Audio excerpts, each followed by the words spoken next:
Może myślisz, że masz to już dawno za sobą? Przerobiłeś to w głowie 1000 razy. Rozumiesz, co się stało. Może nawet wybaczyłeś tym, którzy cię skrzywdzili. Powiedziałeś sobie, to przeszłość, jestem silny, idę dalej. A jednak twoje ciało wciąż reaguje tak, jakby to działo się teraz. Znasz to uczucie? Siedzisz na wykładzie, w kawiarni albo po prostu scrollujesz telefon w swoim pokoju. Nagle słyszysz trzask drzwi. Albo ktoś zmienia ton głosu na odrobinę bardziej szorstki. Albo czujesz specyficzny zapach i w ułamku sekundy, bez żadnego ostrzeżenia, wszystko w tobie się zaciska. Twoje serce zaczyna walić jak młot. Oddech staje się płytki, urywany, jakbyś biegł sprintem, choć siedzisz w miejscu. Dłonie ci się pocą. Czujesz ten dziwny skurcz w żołądku. Jesteś w pełnej gotowości bojowej. Skanujesz pokój w poszukiwaniu zagrożenia, choć twój logiczny umysł krzyczy: uspokój się, jesteś bezpieczny, nic się nie dzieje.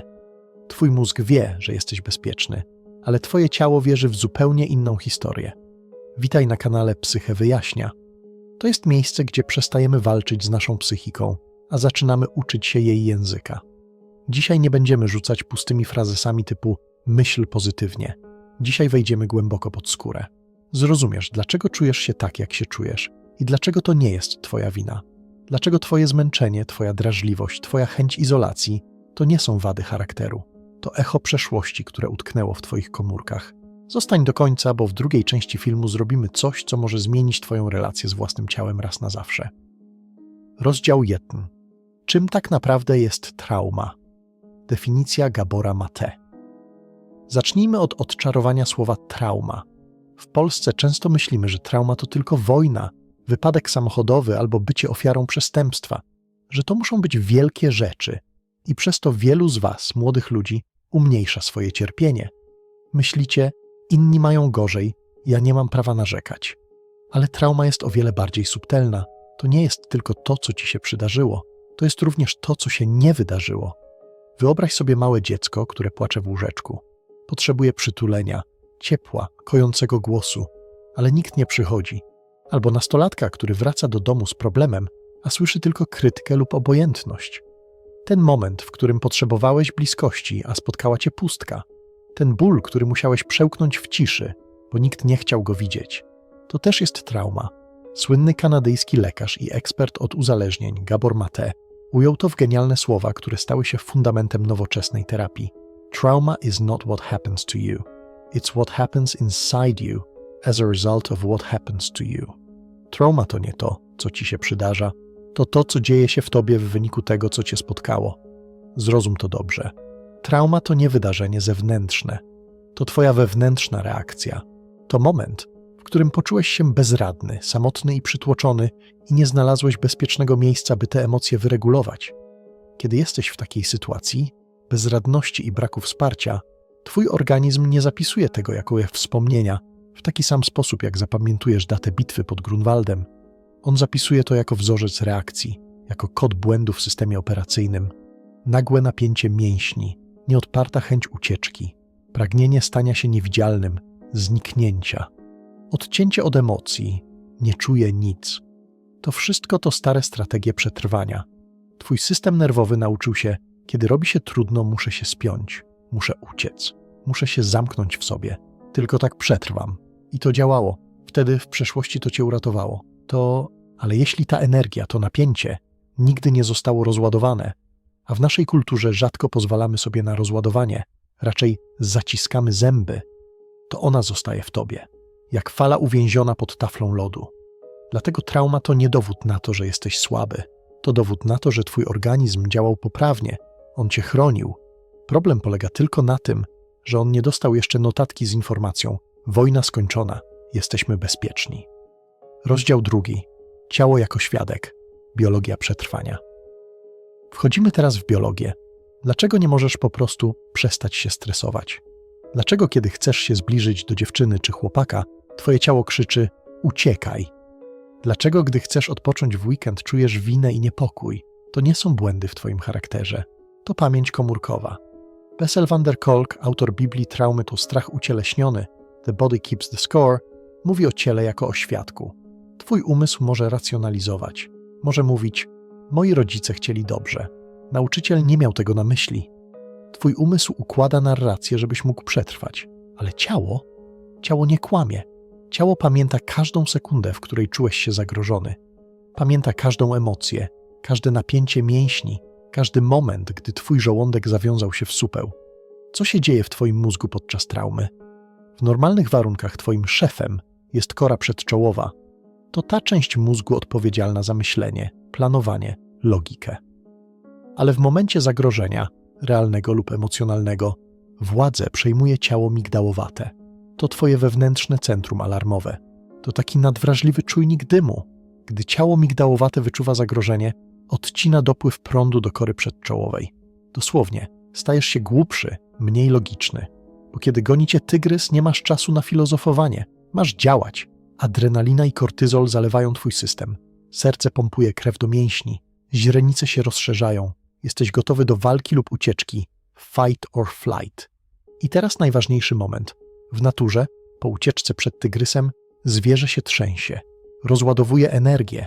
Wraca do równowagi. Ale my, ludzie, a zwłaszcza dzieci i młodzież w trudnych domach czy szkołach, często nie możemy ani walczyć, ani uciec. Nie możesz uderzyć toksycznego rodzica. Nie możesz uciec z lekcji, na której jesteś poniżany. Więc co robi twoje ciało? Wchodzi w stan zamrożenia, freeze. To jest ta zablokowana aktywacja. To jest jak wciśnięcie gazu i hamulca jednocześnie. Silnik wyje, samochód stoi w miejscu, a mechanizm się przegrzewa. Ta energia zostaje w tobie i ona tam siedzi latami. Dlatego właśnie dzisiaj reagujesz przesadnie na drobiazgi. Niewinny żart kolegi brzmi jak atak. Brak odpowiedzi na SMS-a w ciągu 5 minut czujesz jak porzucenie. To nie ty jesteś przewrażliwiony. To twój system nerwowy wciąż żyje w przeszłości. Dla niego ten brak SMS-a to ten sam sygnał zagrożenia, co kiedyś brak emocjonalnej dostępności rodzica. Jesteś podłączony do starego serwera. Rozdział 3. Mit kontroli i weź się w garść. I tu dochodzimy do największego kłamstwa, jakie wmawia nam społeczeństwo. Weź się w garść. Nie przesadzaj. Musisz być twardy. Chłopaki nie płaczą. Inni mają gorzej. Być może sam to sobie mówisz. Stoisz przed lustrem i myślisz, dlaczego nie mogę być normalny? Dlaczego to mnie tak rusza? Powinienem mieć to już za sobą. Przecież pracowałeś nad sobą. Czytałeś książki psychologiczne. Rozumiesz swoje mechanizmy.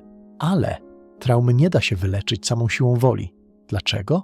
Bo trauma nie siedzi w twoim intelekcie. Siedzi w pniu mózgu i w ciele. Próba wymyślenia wyjścia z traumy jest jak próba ugaszenia pożaru w domu. Pisząc list do straży pożarnej zamiast użyć gaśnicy. Bessel van der Kolk pisze, że w stanie stresu traumatycznego obszary mózgu odpowiedzialne za mowę, ośrodek Broki, często się wyłączają. Dlatego w terapii samo gadanie o traumie czasem nie pomaga, a wręcz może retraumatyzować. Opowiadasz o tym, co się stało i twoje ciało znowu przeżywa ten sam horror, te same reakcje chemiczne. Musisz zrozumieć jedno. Nie możesz zmusić się do poczucia bezpieczeństwa. Poczucie bezpieczeństwa to stan fizjologiczny, nie decyzja. Nie możesz rozkazać sercu, by zwolniło. Nie możesz rozkazać jelitom, by się rozluźniły. Dlatego jeśli masz tak zwaną depresję wysoko funkcjonującą, czyli na zewnątrz odnosisz sukcesy, masz dobre oceny, pracujesz, a w środku czujesz pustkę i ciągłe napięcie, to znak, że twoja wola jest silna, ale twoje ciało jest wyczerpane. Dźwigasz ten ciężar na samych mięśniach, na czystej kontroli. Ale kontrola to nie leczenie. Kontrola to po prostu bardzo kosztowna strategia przetrwania. 14:45, 11:30. Rozdział 4. Jak zacząć się regulować? Narzędzia. Skoro nie możemy myśleć o wyzdrowieniu, to co możemy zrobić? Odpowiedź brzmi: regulacja. Musisz przemówić do swojego ciała w jego własnym języku. Językiem ciała nie są słowa. Językiem ciała są odczucia, oddech, ruch, dotyk. Musisz pokazać swojemu układowi nerwowemu, nie powiedzieć, ale pokazać, że teraz, w tej sekundzie jesteś bezpieczny. Oto jak zaczyna się ten proces. Nie na kozetce u psychoanalityka, ale w twoim pokoju, w autobusie pod prysznicem. 1. Oddech jako pilot do układu nerwowego. Kiedy wpadasz w panikę, twój wydech się skraca. Aby to odwrócić, musisz wydłużyć wydech. Zrób to ze mną teraz, jeśli możesz. Weź wdech nosem i zrób bardzo, bardzo powolny wydech ustami, jakbyś dmuchał przez słomkę. Jeszcze dłużej, aż do końca powietrza. Ten długi wydech wysyła sygnał nerwem błędnym prosto do serca: zwolnij, nie uciekamy, jest ok. To fizyczny hamulec bezpieczeństwa. 2. Uważność na ciało, skanowanie. Zamiast uciekać od dyskomfortu, spróbuj go zauważyć. Czujesz ucisk w klatce piersiowej? Zamiast panikować, o Boże, zawał Tassold, powiedz sobie, czuję ucisk, jestem go świadomy. Nie oceniaj tego. Nie próbuj tego zmienić na siłę. Po prostu bądź z tym uczuciem przez chwilę. To buduje przestrzeń między bodźcem a reakcją. Przestajesz być ofiarą swojego ciała, stajesz się jego obserwatorem. 3. Uziemienie i orientacja. Gdy czujesz, że odpływasz, dysocjacja, musisz wrócić na ziemię. Poczuj stopy na podłodze, dosłownie wciśnij je w ziemię. Poczuj oparcie krzesła pod plecami. Rozejrzyj się powoli po pokoju, to się nazywa orientacja. Skręć szyję, zobacz, co jest za tobą. Twój gadzi mózg musi zobaczyć, że za plecami nie ma tygrysa. Powiedz sobie, jestem tutaj, jest rok 2024, siedzę w swoim pokoju, jestem bezpieczny. 4. Koregulacja, siła relacji. Jesteśmy zwierzętami stadnymi. Nasze układy nerwowe rozmawiają ze sobą bez słów. Czasem najlepszym lekarstwem jest obecność kogoś spokojnego. Jeśli masz przyjaciela, partnera, a nawet psa lub kota, po prostu bycie blisko, bezpieczny dotyk, spojrzenie w oczy może wyregulować cię szybciej niż godzina medytacji. To się nazywa koregulacja. Twój rozedrgasny układ nerwowy dostraja się do spokojnego układu drugiej istoty. Nie bój się prosić o po prostu bycie obok. Rozdział 5.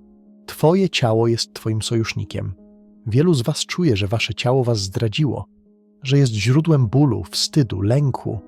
Może się okaleczasz, może głodzisz, może nienawidzisz patrzeć w lustro, ale chcę cię prosić o jedną zmianę perspektywy.